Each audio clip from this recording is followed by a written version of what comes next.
နိုင်အရှုံးတော့ကိုလည်းမသိသေးပါအချစ်ဆိုတာလေးဝဲချက်တခု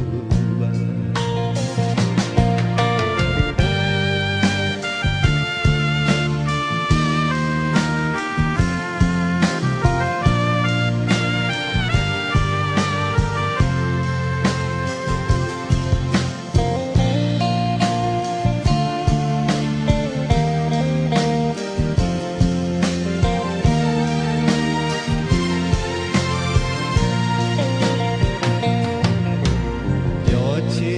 တိုင်းလည်းမပြောရပါ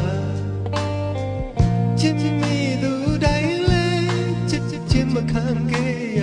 ပါမသိသေးတဲ့ဒီလောကရဲ့မြတ်တာချစ်ဆိုတာ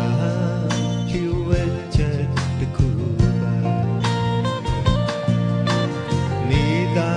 ခိုင်မာခါတိုင်းလဲမ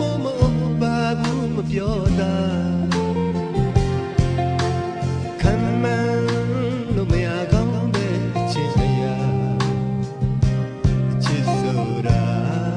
လျှို့ဝှက်ချက်တခုပါ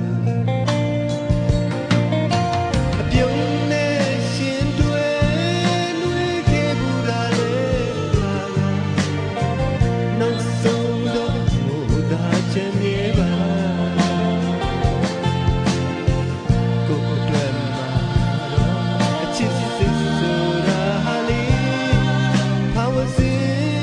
ပေးစရာခြင်းပါယုံကြည်လို့နဲ့ဒီအချစ်မှာဘဝတစ်ခုကိုယဉ်နေ